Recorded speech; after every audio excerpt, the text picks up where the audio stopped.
Bonjour à tous et bienvenue dans un nouveau chapitre de physique cette fois-ci qui s'appelle du coup les tensions et les intensités. Je vais commencer par faire un petit rappel sur le vocabulaire et les notions qui ont été vues l'année dernière et les années précédentes. On va aussi faire attaquer les mesures de tension et d'intensité, donc tout ce qui est, on va définir ce que c'est l'intensité, les tensions. Enfin ça va déjà être dans le grand 1. Puis on va voir comment est-ce que ça se mesure. Aussi, du coup, on va voir les lois de Maille ou alors les lois d'additivité des tensions. On va voir la définition et quelques exemples. Et aussi la loi des nœuds. Bien sûr, aussi, on va voir du coup les définitions et les exemples. C'est parti. Alors, on passe au rappel qui est du coup la première partie et le vocabulaire plus précisément. On va commencer par la définition d'un circuit électrique. C'est un système de conducteurs reliés les uns aux autres et dans lequel circulent des porteurs de charge. Donc qu'est-ce que ça veut dire tout ça? Eh bien, tout d'abord, quand on parle de porteurs de charge, on parle souvent de dipôle, il me semble. Donc un dipôle, c'est un composant électrique possédant deux bornes de charge opposées. Et un circuit en série, c'est un circuit électrique dont les dipôles et les fils ne forment qu'une seule boucle.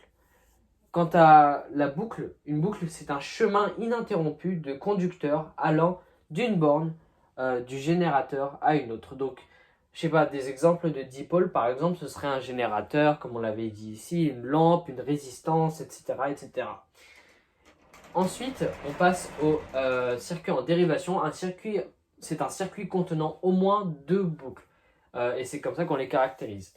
Alors, maintenant, on passe aux notions. D'abord, on a l'unicité de l'intensité, donc c'est une loi. Dans un circuit en série, l'intensité du courant électrique est la même en tout point. Ça veut dire que si par exemple je devais mettre trois appareils qui mesurent l'intensité, je devrais obtenir la même intensité partout dans un circuit en série. Seulement dans un circuit en série. Donc c'est ce que je viens de faire. Ici, je viens de représenter mon circuit en série. Vous voyez que là, j'ai 3 ampères mètres. Donc c'est les appareils qui mesurent l'intensité. Et on remarque que notre intensité est la même, va être la même, peu importe là où je mets mon ampère mètre. Donc là, j'ai une lampe. Ici, j'ai mis mon ampère mètre. Imaginons qu'on ait, je sais pas moi, 3 ampères, je dis n'importe quoi. Eh bien, on aura aussi 3 ampères juste avant la résistance et 3 ampères juste ici aussi. Donc, c'est ça en fait la loi de l'unicité de l'intensité. À présent, la loi d'additivité des tensions. Dans un circuit en série, la tension entre le générateur UG est égale à la somme des tensions entre chaque dipôle du circuit. Donc, si pour vous les notions de tension et d'intensité ne sont pas familières, je vous invite à sauter jusqu'au timestamps qui concerne justement les tensions et les intensités et vous pouvez revenir justement juste après. Alors, qu'est-ce que ça veut dire tout ça? En gros, euh, si on veut faire simple, la tension qui est entre les générateurs sera égale à la somme de toutes les tensions du dipôle. C'est ce qu'on peut voir ici. Si on remarque la tension de notre générateur qui est de 6 volts, on remarque que ici, notre interrupteur ici, du coup, fera 0 volts logiquement. Notre lampe fait 1,5 volts et notre moteur fait 4,5 volts. Or, 1,5 volts plus 4,5 volts fera 6 volts. Ce qui, du coup, justifie la propriété que je viens d'expliquer. Et du coup, on retrouve toujours la loi de l'unicité des intensités dans notre circuit en série. Et du coup, l'intensité du générateur est bien égale à 0,15, comme ici, justement, l'intensité de notre moteur et l'intensité de notre lampe, ainsi que l'intensité de notre interrupteur. Or, on remarque une chose qui est assez drôle en quelque sorte, dans les circuits en dérivation, c'est exactement l'inverse. C'est-à-dire que la loi d'additivité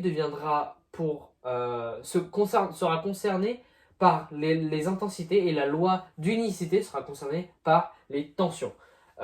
Ici, on remarque que du coup, notre intensité de générateur est de 0,40 volts. Ici, notre intensité de la première lampe fera 0,15 et ici fera 0,25. Or, 0,15 plus 0,25, ça fait 0,40 ampères. Et ici, du coup, on a notre générateur qui fait 6 volts. Notre lampe aussi fera 6 volts et notre lampe aussi fera également 6 volts dans un circuit en dérivation. Et je viens de faire du coup un petit tableau qui résume à peu près les lois d'additivité et d'unicité. Donc ici, on remarque que les lois d'unicité s'appliquent pour les intensités et bien sûr les tensions dans un circuit en dérivation et les intensités dans un circuit en série. Et les lois d'additivité s'appliquent pour les tensions dans un circuit en série et les intensités dans les circuits en dérivation. La loi d'Ohm, la loi qui lie l'intensité I du courant électrique traversant un dipôle à la tension U à ses bandes. Ça, c'est la loi d'Ohm. Cette loi permet de déterminer la valeur d'une résistance R. Et voici du coup la formule de cette loi. U qui est du coup logiquement la tension qui est mesurée en volts. R c'est la résistance qui est mesurée en ohms, on appelle ça des ohms. Et I qui est mesurée du coup en ampères. C'est comme ça qu'on mesure la résistance d'une loi d'Ohm. Et bien sûr, par sa réciproque, on peut obtenir du coup la valeur de la résistance sur le volt. Maintenant, la puissance électrique, la puissance reçue par un appareil est égale au produit de la tension appliquée entre ses bornes par l'intensité du courant qui la traverse. Donc, c'est la formule suivante. P est égal à U fois I, qui est assez facile à retenir.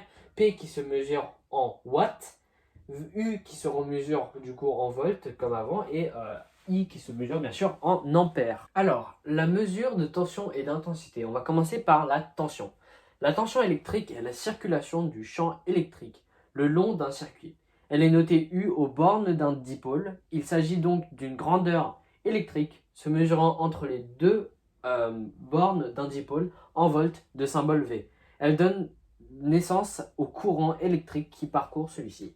L'appareil qui mesure du coup la tension, c'est le voltmètre. Le voltmètre est un appareil qui permet de mesurer la tension, comme je viens de le dire, entre deux points.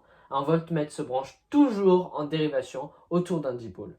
Et la représentation graphique d'un voltmètre, c'est un V entouré, et puis du coup les fils qu'il parcourt. À présent, les intensités. On va commencer par la définition. L'intensité du courant électrique est un nombre décrivant le débit de charge électrique à travers une surface donnée. Elle reflète la quantité et la vitesse du courant électrique qui circule en un point donné du circuit électrique. Et elle est notée I et s'exprime en ampères A. Qu'est-ce que ça veut dire? Alors concrètement, on retient un mot clé que je devrais souligner ici. Ce serait le mot débit. Pourquoi? Parce qu'en fait, si on devrait décrire l'intensité, ce serait souvent par le débit. Et je voudrais que vous imaginiez une rivière. Et en fait, le débit d'une rivière, c'est tout simplement combien de litres d'eau passent en un temps donné. Donc par exemple, en une heure, combien d'eau passe et à quelle vitesse elle passe. Et du coup, c'est avec cette mesure-là qu'on pourra déterminer l'intensité du débit en quelque sorte de notre rivière. Et bien là, c'est exactement la même chose, sauf qu'on essaye de mesurer le débit de notre courant électrique.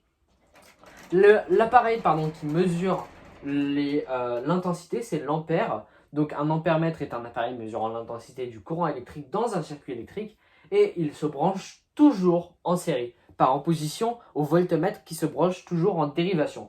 Ça, c'est la représentation graphique de notre ampèremètre. Il se note en fait avec un A entouré et du coup les fils qui le traversent. À présent, la loi des mailles. Tout d'abord, il faut savoir ce que c'est qu'une maille. Et bien en fait, une maille, c'est juste une sorte de embranchement de fils. Je m'explique. Ici, on a ce qu'on appelle une maille, c'est-à-dire tout ce carré ici. Mais on a aussi une maille juste là, ce carré ici. Mais on a aussi toute la maille qui couvre les deux carrés. Donc en tout, on aurait 3 mailles. Maintenant qu'on sait ce que c'est qu'une maille, il faut d'abord définir le sens de chaque dipôle. Déjà, on sait que le sens du courant est le même que celui du générateur. Donc on va indiquer notre sens ici. Pourquoi est-ce que je fais ça? En fait, c'est important pour appliquer notre propriété de la loi des mailles. Et vous allez comprendre pourquoi. Ici, du coup, comme c'est une résistance, il va dans la résistance va toujours dans le sens inverse du générateur, ou c'est-à-dire du courant. Et comme du coup le courant avance ici, j'avance en contre-courant, donc j'avance toujours comme ceci. Et j'ai déjà indiqué mes trois courants. Ok, alors à présent, on va s'intéresser d'abord à la première maille. On va définir un sens dans lequel tourner. Vous allez voir aussi pourquoi. Imaginons que j'avance dans ce sens-là, c'est-à-dire dans le sens des aiguilles d'une montre. Eh bien, en fait, ce que me dit la loi des mailles, c'est qu'en fait, U de G, donc la tension de G, moins la tension de R1, moins la tension autour de R2, sera égale à 0. C'est ce que me dit la loi de Maille. Mais imaginons que je prenne l'autre sens, que j'aille dans l'autre sens, c'est-à-dire dans le sens inverse des aiguilles d'une montre. C'est-à-dire que du coup, j'aurai moins UG. Pourquoi en fait comment est-ce que je détermine moins et plus? En fait, c'est parce que ici, si j'avance dans ce sens-là, ça avancera dans le même sens que moi. Donc du coup, si ça avance dans le même sens que moi, bah, par exemple, pour ce qui est le cas pour G, j'avance toujours comme ça. Eh bien, G avance dans le même sens que moi, donc G sera positif. Or, la première résistance, avance à l'inverse de mon sens là, parce qu'il va comme ça. Moi, j'avance comme ça.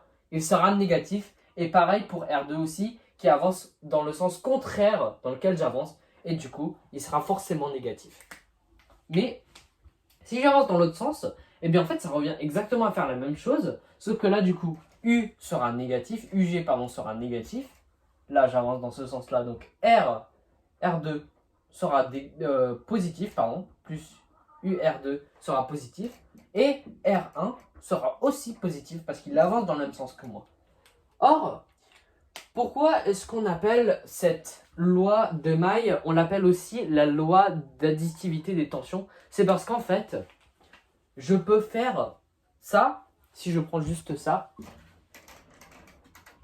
pardon, et que j'isole UG, donc la tension de U du générateur, et bien en fait, je peux obtenir UR1 plus UR2. Ce qui en fait revient à faire exactement la loi d'additivité des tensions qu'on retrouve que j'ai expliqué précédemment justement. Enfin, la loi des nœuds. C'est assez simple, je ne vais pas beaucoup écrire parce que en fait c'est assez facile à expliquer. Imaginons en fait, qu'est-ce qu'un nœud d'abord? Eh bien un nœud c'est quand on a un circuit, c'est en fait un entremêlement, voilà j'ai juste dessiné les fils, mais c'est un entremêlement, c'est une intersection de fils. Donc ici par exemple on a un nœud et ici on a un nœud aussi. Eh bien quand la loi des nœuds nous dit que quand on a deux câbles qui rentrent, les deux autres câbles sortants sont égales à la somme des intensités des deux câbles rentrants. Je m'explique. Par exemple, imaginons ici, on va définir notre sens de courant. Donc notre courant va comme ça, comme ça, comme ça et comme ceci. Voilà. En fait, l'intensité qui se trouve juste là est égale, l'intensité U1, est égale en fait à l'intensité qui va juste ici et juste là. Donc on pourrait, je ne sais pas, imaginer qu'on la divise par deux, imaginons qu'on l'ait ici 0,8. Voilà, 0,8. Eh bien, je pense, selon la loi des nœuds, elle nous dit qu'en fait, 0,8 est égal à 0,4 plus 0,4. Donc, I2 pardon, est égal à 0,4 ampères.